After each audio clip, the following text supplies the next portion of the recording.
하버드 국제 컨퍼런스에서 놀라운 한국 데이터를 보고 이게 조작이 아니라는데 당황하고 있습니다. 중국은 이 기술 개발을 위해 100조를 쏟았고 일본에서는 사활을 걸고 있는데도 매번 헛발질만 하고 있는데요. 중국과 일본이 어떻게든 한국을 끌어내리려 안간힘을 썼던 사건이 있었습니다. 무슨 일인지 바로 알아보겠습니다. 저는 하버드 대학교에서 국제정치학을 전공하고 있는 제시카입니다. 제가 들려드릴 이야기는 한국에서 입양돼 친구로 지내고 있는 에밀리의 이야기인데요. 에밀리와 만나게 된 이유는 사실 K-팝 때문이었어요. 저는 하버드에 들어오기 위해 매일 밤 도서관에서 책과 씨름하며 스트레스와 싸우던 그때 우연히 발견한 것이 K-팝이었습니다. 처음에는 그저 한국어로 된 노래가 신기해서 듣기 시작했는데 어느새 제 삶의 일부가 되어 있더라고요. 시험 기간에 지칠 때마다 K-팝을 들으며 에너지를 충전했고 힘들 때마다 한국 아이돌들의 긍정적인 에너지를 보며 위안을 얻었습니다. 그러다 문득 이런 생각이 들었어요. 하버드에도 나처럼 K-팝을 좋아하는 친구들이 있지 않을까? 그래서 용기를 내어 하버드 K-팝 동아리에 가입했습니다. 그곳에서 제 인생을 바꿔놓을 특별한 만남이 기다리고 있었죠. 에밀리 김은 처음 봤을 때부터 눈에 띄는 존재였어요. 한국계 미국인이었지만 다른 아시아계 학생들과는 다르게 자신감이 넘쳤고 당당했습니다. 동아리 회장이었던 그녀는 K-팝 안무를 완벽하게 소화해냈고 한국어도 유창했어요. 처음에는 그저 동아리 선배로 시작했지만 우리는 금세 가까워졌습니다. 늦은 밤 도서관에서 공부할 때면 서로 간식을 챙겨주고 시험 기간이면 함께 밤을 새우며 공부했어요. 에밀리는 제가 국제정치학 과제로 고민할 때면 항상 새로운 시각을 제시해 주었고 저는 그녀의 항공우주공학 발표를 도와주곤 했습니다. 특히 인상 깊었던 건 에밀리가 한국 문화를 바라보는 시선이었어요. 에밀리는 너무 어린 나이에 입양을 와서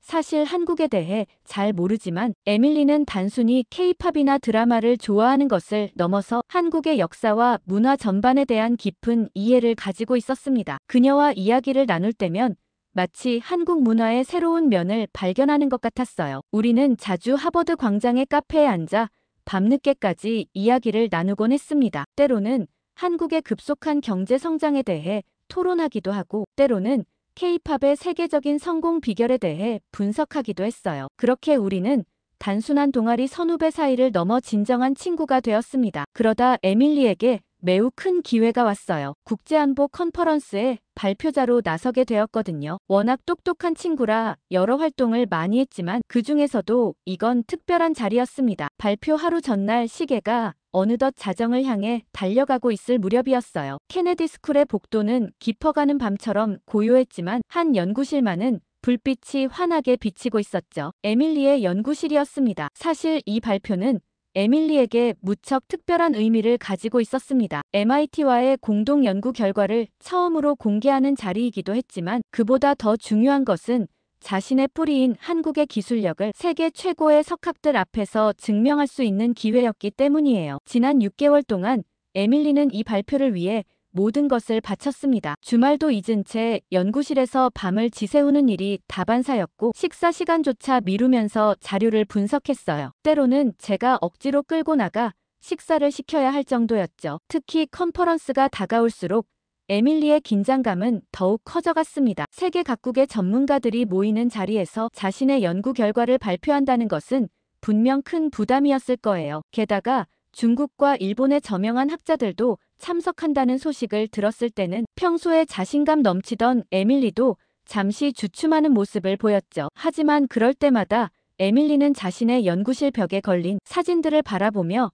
다시 힘을 내곤 했어요. 카이스트 교환학생 시절 찍은 그 사진들 속에는 한국의 기술력이 고스란히 담겨 있었거든요. 특히 우연히 포착한 KF-21의 시험 비행 장면은 에밀리에게 특별한 의미가 있었습니다. 문득 에밀리가 오늘 점심도 제대로 먹지 못했다는 생각이 났어요. 발표 리허설을 하느라 바빴다고 했던 게 기억났습니다. 그래서 가던 길을 돌려 24시간 편의점으로 향했어요. 따뜻한 컵라면과 에밀리가 좋아하는 아메리카노를 골랐습니다. 하버드 캠퍼스의 밤거리는 늘 고요했지만 오늘따라 더욱 적막한 것 같았어요. 손에 든 커피에서 올라오는 따뜻한 김이 차가운 밤 공기와 만나 흩어졌습니다. 발걸음을 재촉하며 에밀리의 연구실이 있는 건물로 향했어요. 복도를 걸으며 지난 몇 개월간의 시간이 주마등처럼 스쳐 지나갔습니다. 에밀리가 처음 이 연구 주제를 선택했을 때 많은 사람들이 우려의 목소리를 냈었죠. 항공우주공학과 학생이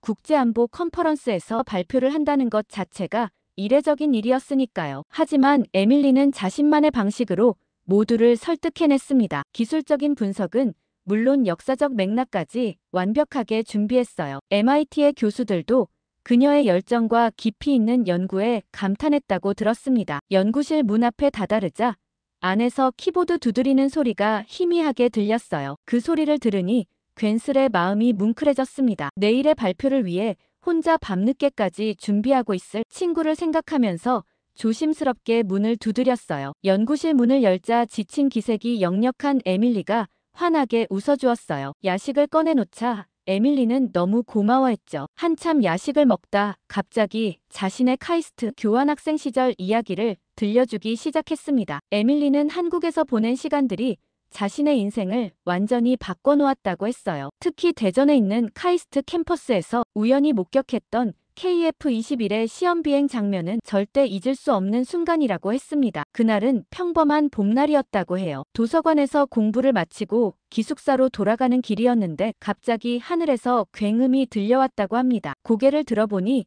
전투기 한 대가 하늘을 가르며 지나가고 있었죠. 처음에는 그저 일반적인 군사훈련인 줄 알았다고 해요. 하지만 그날 본 비행기는 뭔가 달랐다고 했습니다. 평소에 보던 전투기들과는 다른 날렵한 외형과 독특한 엔진 소리가 인상적이었다고 해요. 나중에 알고 보니 그게 바로 한국이 독자 개발한 KF-21의 시험 비행이었다는 것을 알게 되었다고 했습니다. 에밀리는 그 순간의 전율을 아직도 잊을 수 없다고 말했어요. 항공우주공학을 전공하는 학생으로서 새로운 전투기의 탄생을 목격한다는 것은 그야말로 운명 같은 순간이었다고 했습니다. 특히 그것이 많은 사람들이 불가능하다고 여겼던 한국의 독자 기술로 만들어졌다는 사실이 더욱 놀라웠다고 해요. 그 후로 에밀리는 한국의 항공기술에 깊은 관심을 가지게 되었다고 합니다. 카이스트의 교수님들과 이야기를 나누면서 한국이 어떻게 이런 고도의 기술을 개발할 수 있었는지 연구하기 시작했죠. 그 과정에서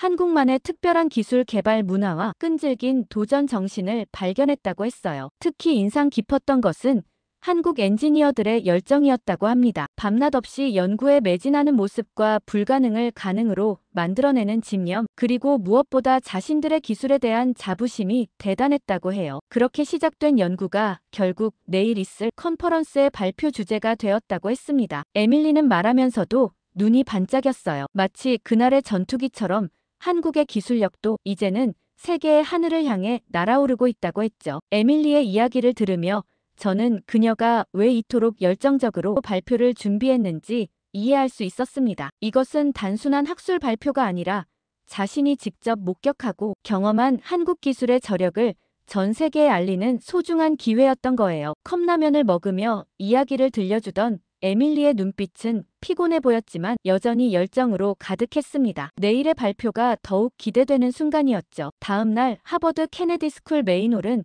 아침부터 분주했습니다. 세계 각국의 전문가들과 학자들이 하나둘씩 입장하기 시작했어요. 컨퍼런스 시작 전부터 긴장감이 감돌았습니다. 첫 줄에는 중국 베이징 대학의 국방 전문가들이 자리를 잡았어요. 그 옆으로는 일본 도쿄대학의 교수진이 앉았고 유럽의 저명한 학자들도 속속 도착하고 있었습니다. 모두가 오늘의 발표를 기다리는 듯한 진지한 표정이었어요. 저는 뒷자리에 앉아 입구 쪽을 주시하고 있었습니다. 곧 에밀리가 입장할 텐데 어쩐지 제가 더 긴장되는 것 같았어요. 밤새 준비한 발표가 완벽하게 진행되길 바라는 마음뿐이었죠. 사람들의 웅성거림 속에서 문득 저녁에 있을 애프터 파티가 떠올랐습니다. 이번 컨퍼런스에는 한국의 주요 방산업체 관계자들도 참석한다고 들었어요. K-팝으로 시작된 한국에 대한 관심이 이제는 제 진로를 결정할 만큼 커져 있었죠. 파티에서 그들과 이야기를 나눌 기회가 있다면 좋겠다고 생각했습니다. 시간이 지날수록 홀 안은 점점 더 사람들로 가득 찼어요. 각국의 언어가 뒤섞여 들리는 가운데 저는 에밀리가 걸어온 길을 되새겨보고 있었습니다. 카이스트에서의 교환학생 경험, MIT와의 공동연구, 그리고 오늘의 이 자리까지 K-팝 동아리에서 만난 그 수줍은 친구가 이제는 세계적인 학자들 앞에서 발표를 하게 된다는 사실이 믿기지 않았어요. 문득 에밀리의 연구실 벽에 걸려있던 사진들이 떠올랐습니다. 한국에서 찍은 그 순간들이 오늘의 에밀리를 만들었다고 해도 과언이 아닐 거예요. 저는 그런 친구가 자랑스러웠고 동시에 그 옆에서 함께할 수 있다는 사실이 감사했습니다. 곧 컨퍼런스가 시작된다는 안내방송이 흘러나왔어요. 자리에 앉은 전문가들은 각자의 자료를 꺼내들며 마지막 점검을 하고 있었습니다. 저는 에밀리가 준비한 발표 자료를 떠올리며 입가에 미소를 지었어요. 오늘의 발표는 분명 그들의 예상을 뛰어넘을 것이라고 확신했으니까요. 에밀리의 발표가 5분 앞으로 다가왔을 때였습니다. 갑자기 에밀리가 제 쪽으로 다급하게 걸어오는 모습이 보였어요. 평소에 침착한 모습은 온데간데 없고 창백한 얼굴로 노트북을 들고 있었습니다. 무슨 일이냐고 묻기도 전에 에밀리가 노트북 화면을 보여줬어요. 발표용 프레젠테이션 파일이 열리지 않고 있었습니다. 6개월간의 연구 결과가 담긴 소중한 발표 자료였기에 더욱 당황스러운 상황이었죠. 저는 침착하게 에밀리를 진정시켰어요. 어젯밤 연구실에서 함께 검토하면서 제 노트북에 백업해두었던 것이 생각났기 때문입니다. 하지만 문제는 제 노트북이 기숙사방에 있다는 거였어요. 시계를 보니 발표까지 4분밖에 남지 않았습니다. 기숙사는 케네디 스쿨에서 뛰어가도 편도로 5분이 걸리는 거리였어요. 하지만 다른 선택지는 없었습니다. 저는 즉시 자리에서 일어나 기숙사를 향해 달리기 시작했어요. 평소 같았으면 헐떡거렸을 거리를 단숨에 뛰어갔습니다. 캠퍼스를 가로질러 달리는 동안 지나가는 학생들이 의아한 눈으로 쳐다봤지만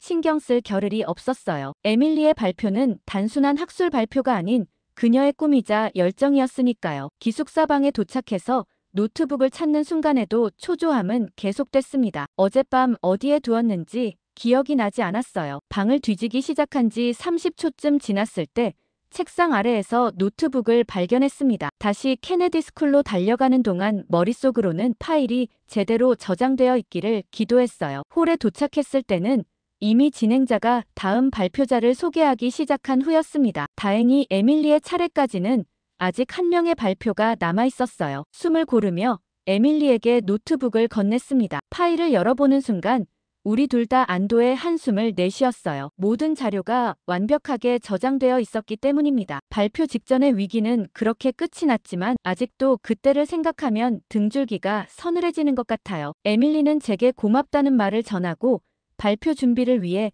자리로 돌아갔습니다. 나중에 알고 봤더니 이전 발표를 맡은 중국 발표자가 실수인지 고의인지 에밀리의 발표 자료를 지웠더라고요. 당시엔 경황이 없어 사과도 받지 못했는데 다행히 시간에 맞춰 발표할 수 있어서 다행이지 정말 화가 나더라고요. 아무튼 에밀리에게 자료를 건네고 홀로 돌아와 자리에 앉으며 아직도 뛰는 심장을 진정시켰어요. 이제 곧 에밀리의 발표가 시작될 예정이었거든요. MIT 공동연구팀과 에밀리가 준비한 발표는 KF21의 놀라운 기술력을 완벽하게 보여주는 순간이었습니다. 6개월간의 치열한 연구 끝에 탄생한 데이터들이 스크린에 하나둘씩 등장하기 시작했어요. 첫 번째로 공개된 것은 KF21의 엔진 개발 과정이었습니다. 일본이 지난 50년간 실패했던 엔진 국산화를 한국이 어떻게 40년 만에 해낼 수 있었는지에 대한 분석이었어요. MIT 연구팀은 한국의 단계적 기술 발전 전략에 주목했습니다. F414 엔진의 면허 생산으로 시작해 부품 국산화율을 점진적으로 높여가는 전략이 성공의 핵심이었다고 밝혔죠. 특히 충격적이었던 것은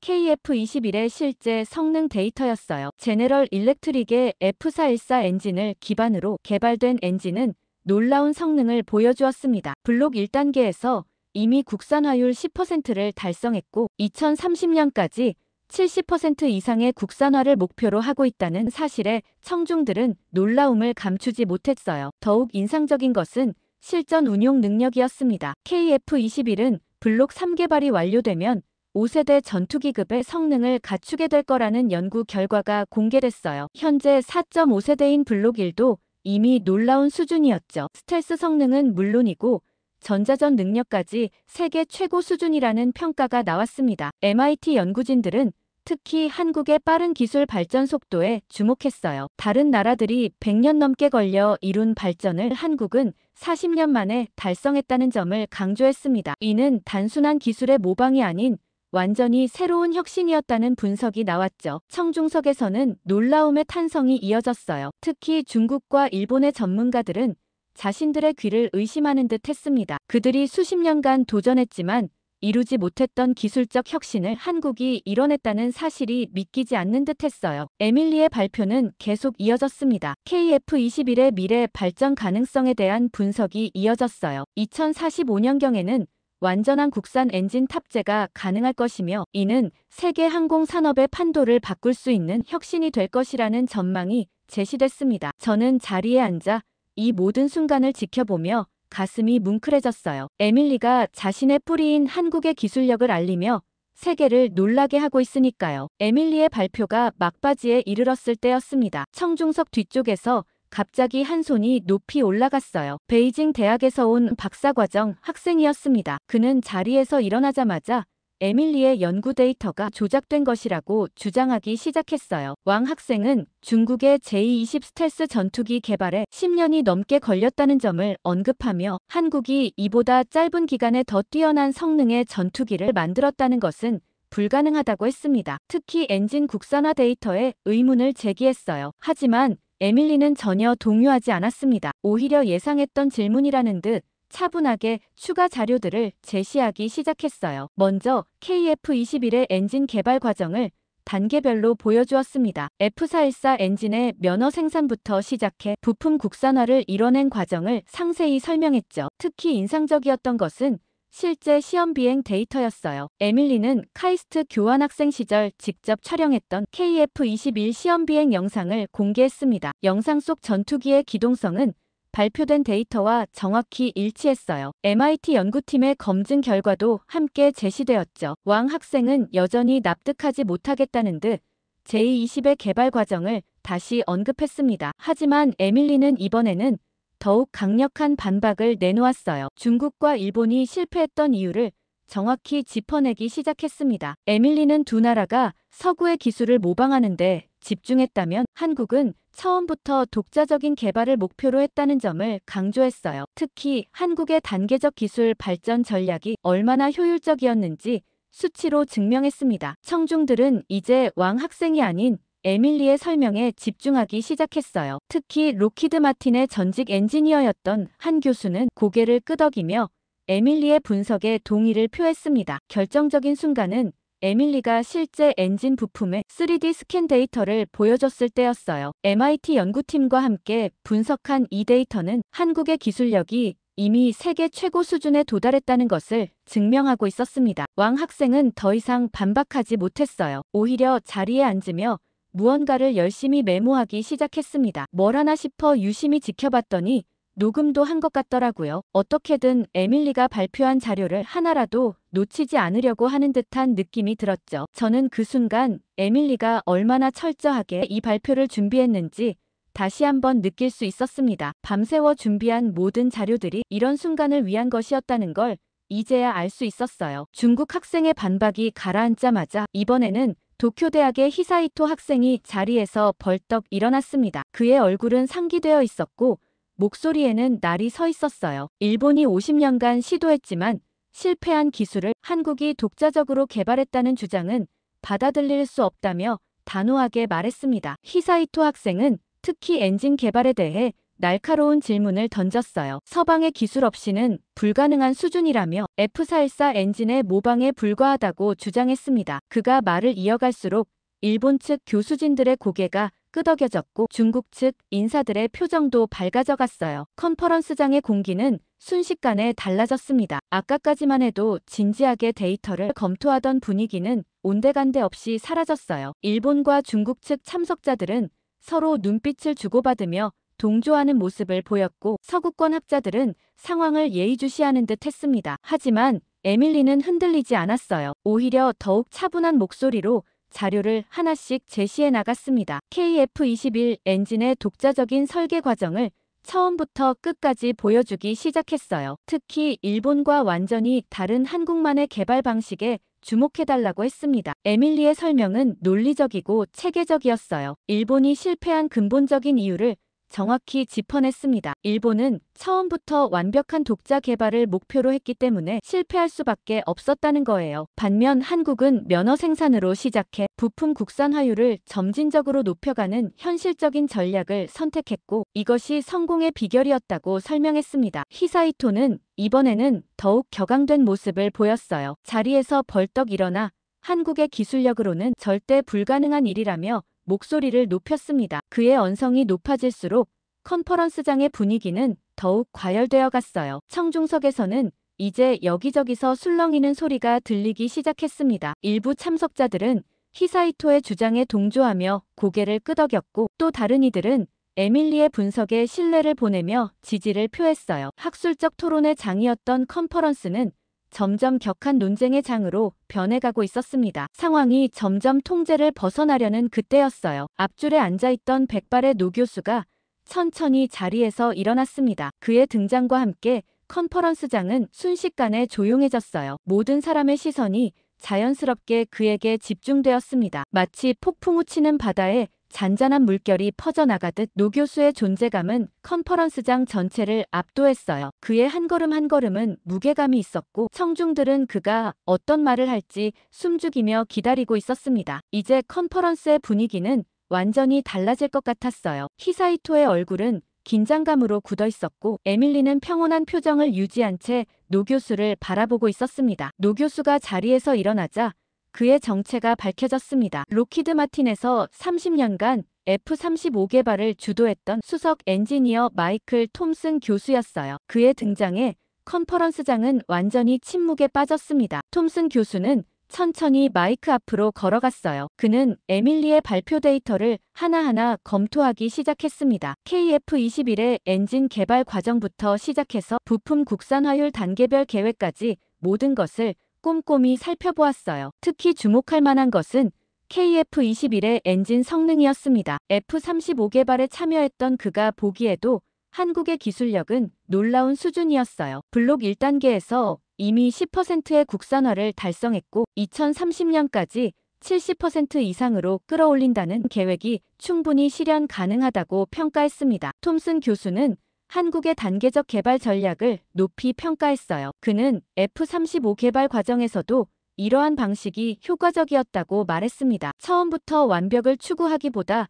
점진적으로 발전시켜 나가는 한국의 접근법이 매우 현실적이고 효율적이라고 평가했어요. 더욱 놀라웠던 것은 그가 직접 KF-21의 시험 비행 데이터를 검증했다는 사실이었습니다. 에밀리가 제시한 모든 수치가 정확했고 오히려 일부는 너무 보수적으로 측정된 것 같다고 말했어요. 특히 엔진의 추력과 연료 효율성 면에서 예상보다 더 뛰어난 성능을 보여주고 있다고 평가했습니다. 그의 증언은 히사이토의 주장을 완전히 뒤집어 놓았어요. 세계적으로 인정받는 항공우주 전문가가 KF-21의 기술력을 인정한 것은 매우 큰 의미가 있었습니다. 특히 F-35를 개발했던 엔지니어의 입에서 나온 평가였기에 그 무게감은 더욱 컸죠. 톰슨 교수는 한국의 기술 발전 속도에도 놀라움을 표현했어요. 다른 나라들이 100년 넘게 걸려 이룬 발전을 한국은 40년 만에 달성했다는 점을 특별히 강조했습니다. 이는 단순한 모방이 아닌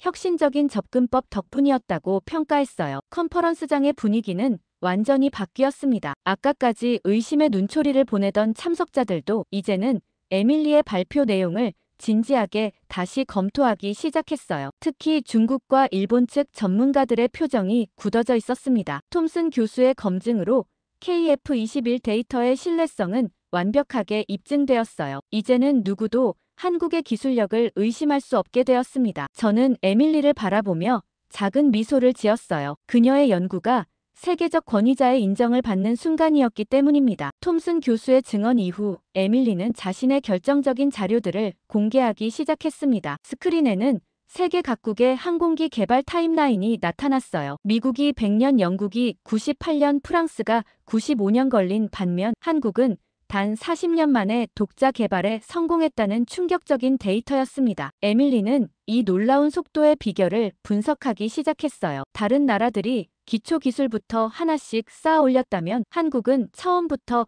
체계적인 개발 전략을 세웠다고 설명했습니다. F414 엔진의 면허 생산으로 시작해 부품 국산화를 단계적으로 높여가는 전략이 시간을 크게 단축할 수 있었던 핵심이었죠. 특히 인상적이었던 것은 개발 단계별 비교 분석이었어요. 일본이 50년간 실패했던 엔진 국산화를 한국이 성공할 수 있었던 이유가 여기에 있었습니다. 한국은 2030년까지 70% 국산화를 목표로 하고 있었고 이미 10%를 달성한 상태였어요. 그리고 에밀리는 준비해온 영상을 틀었습니다. KF-21 개발에 직접 참여했던 엔지니어들의 증언이었어요. 밤낮 없이 연구에 매진했던 순간들, 수많은 시행착오를 거치면서도 포기하지 않았던 이야기들이 담겨 있었습니다. 영상 속 엔지니어들은 한국의 독특한 개발 방식을 설명했어요. 다른 나라들이 하향식 개발을 했다면 한국은 상향식 개발을 선택했다고 합니다. 현장의 아이디어가 즉시 반영되는 시스템 덕분에 개발 속도를 크게 단축할 수 있었다고 했죠. 특히 주목할 만한 것은 젊은 엔지니어들의 증언이었습니다. 그들은 한국의 빠른 의사결정 체계가 개발 기간을 크게 단축시켰다고 말했어요. 다른 나라들이 결정에 몇 달씩 걸리는 사안들을 한국은 며칠 만에 처리할 수 있었다고 합니다. 영상은 실제 개발 현장도 보여주었어요. 3교대로 돌아가며 24시간 연구를 진행하는 모습, 새로운 아이디어가 나올 때마다 즉시 테스트에 들어가는 과정들이 생생하게 담겨 있었습니다. 이런 헌신적인 노력이 있었기에 40년이라는 기적 같은 시간이 가능했던 거죠. 컨퍼런스장의 분위기는 완전히 달라졌어요. 처음에는 의심의 눈초리를 보내던 참석자들도 이제는 감탄의 목소리를 내기 시작했습니다. 특히 서구권 학자들은 한국의 혁신적인 개발 방식에 깊은 관심을 보였어요. 이 모든 순간을 지켜보며 저는 에밀리가 얼마나 완벽하게 준비했는지 다시 한번 깨달았습니다. 밤새워 준비했던 모든 자료들이 이런 순간을 위한 것이었네요. 그녀의 연구는 단순한 학술 발표를 넘어 한국의 기술력을 세계에 알리는 역사적인 순간이 되어가고 있었어요. 개발 속도 비교 발표가 끝난 후 에밀리는 한국의 방산 역사를 소개하기 시작했습니다. 5,000년이라는 긴 역사 속에서 한국이 어떻게 기술을 발전시켜 왔는지 체계적으로 설명하기 시작했어요. 특히 인상적이었던 것은 조선시대의 거북선부터 시작해 현대의 KF-21까지 이어지는 기술 발전의 맥락이었습니다. 에밀리는 한국이 늘 실전에 바로 적용할 수 있는 기술 개발에 집중해왔다고 강조했어요. 거북선 역시 그 당시 없었던 획기적인 기술이었고 한국의 정신은 아직까지도 이어져 오는 거라고 했죠. 게다가 에밀리가 보여준 자료에는 수나라의 100만 대군을 단 5,000명으로 물리쳤던 고구려의 이야기도 있었습니다. 당시 사용된 첨단 군사 기술들은 현대 한국의 기술 개발 DNA와 맞닿아 있다고 설명했어요. 당시의 실전 중심의 기술 개발은 현재 KF-21에도 그대로 이어지고 있었습니다. 에밀리는 실제 전투 상황을 가정한 테스트 데이터를 공개했어요. 특히 엔진의 내구성과 정비성에 중점을 둔 개발 철학이 돋보였습니다. 하버드 항공우주공학과의 스미스 교수는 자리에서 일어나 에밀리의 분석을 적극 지지했어요. 그는 한국의 기술 발전 과정이 매우 합리적이고 효율적이었다고 평가했습니다. 다른 나라들이 이론에 치중했다면 한국은 실용성에 초점을 맞췄다는 점을 높이 샀어요. 프린스턴 대학의 로버츠 교수도 한국의 기술 개발 철학을 극찬했습니다. 그는 특히 한국의 빠른 의사결정 시스템이 기술 발전의 핵심 동력이었다고 분석했어요. 관료주의적 절차보다 현장의 필요성을 우선시하는 문화가 인상적이었다고 말했습니다. MIT 연구진들도 한국의 방산 기술 발전 과정에 찬사를 보냈어요. 그들은 특히 한국이 자체 기술을 개발하면서도 글로벌 협력을 적절히 활용한 점을 높이 평가했습니다. 이는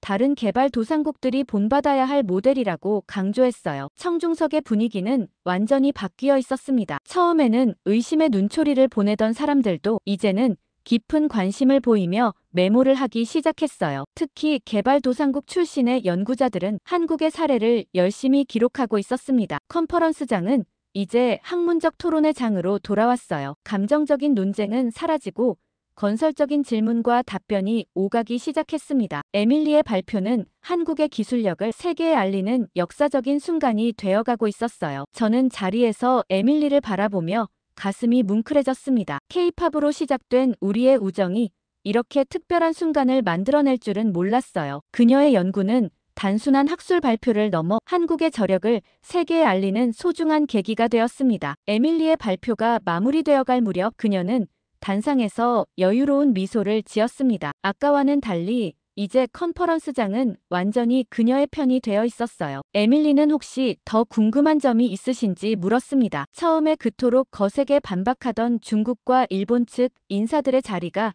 눈에 띄었어요. 아까까지만 해도 앞다투어 손을 들고 의문을 제기하던 그들이 이제는 고개를 숙인 채 아무 말도 하지 않았습니다. 특히 히사이토 학생의 모습이 인상적이었어요. 처음에는 도발적인 질문을 던지며 한국의 기술력을 폄하하던 그가 이제는 자신의 노트북에 뭔가를 열심히 기록하고 있었습니다. 아마도 에밀리의 연구 방법론을 배우고 있는 듯 했어요. 중국 측 학자들의 표정도 달라져 있었습니다. 더 이상 의심의 눈초리는 찾아볼 수 없었고 대신 깊은 생각에 잠긴 듯한 모습이었어요. 그들의 노트에는 한국의 기술 개발 전략에 대한 메모가 빼곡히 적혀 있었습니다. 잠시 침묵이 이어졌어요. 그때 갑자기 컨퍼런스장 뒤쪽에서 누군가 박수를 치기 시작했습니다. 순식간에 박수 소리는 앞쪽으로 퍼져나갔어요. 청중들이 하나둘씩 자리에서 일어나기 시작했습니다. 하버드 케네디 스쿨의 역사상 이런 기립박수는 처음이라고 합니다. 학술 컨퍼런스에서는 좀처럼 보기 힘든 광경이었어요. 심지어 아까 격렬하게 반대하던 사람들까지도 이제는 모두 일어나 박수를 치고 있었습니다. 저는 뒷자리에서 이 모든 광경을 지켜보며 눈시울이 붉어졌어요. K-팝 동아리에서 만난 친구가 세계적인 학자들 앞에서 한국의 기술력을 입증하는 순간을 목격하고 있었으니까요. 에밀리는 단상에 서서 겸손하게 고개를 숙이고 있었지만 그녀의 눈가에도 살짝 눈물이 맺혀 있는 것을 볼 수 있었습니다. 박수 소리는 쉽게 멈추지 않았어요. 오히려 시간이 갈수록 더욱 커져갔습니다. 이것은 단순한 예의적인 박수가 아닌 진심 어린 찬사였어요. 한국의 기술력을 의심했던 모든 편견이 이 순간 완전히 깨져나가는 소리였습니다. 저는 이 순간을 절대 잊지 못할 것 같아요. 하버드의 역사적인 순간을 친구와 함께 만들어냈다는 사실이 너무나 자랑스러웠습니다. 에밀리의 연구는 이제 세계 항공우주 산업의 새로운 이정표가 될 것이 분명했어요. 오늘 사연 어떻게 들으셨나요? 한국 방산의 기술력이 정말 어마어마하다는 걸 알 수 있는데요. 한국인의 숨겨진 저력이 무엇이라 생각하시는지 댓글 많이 달아주세요. 구독과 좋아요는 힘이 됩니다. 감동 필름이었습니다.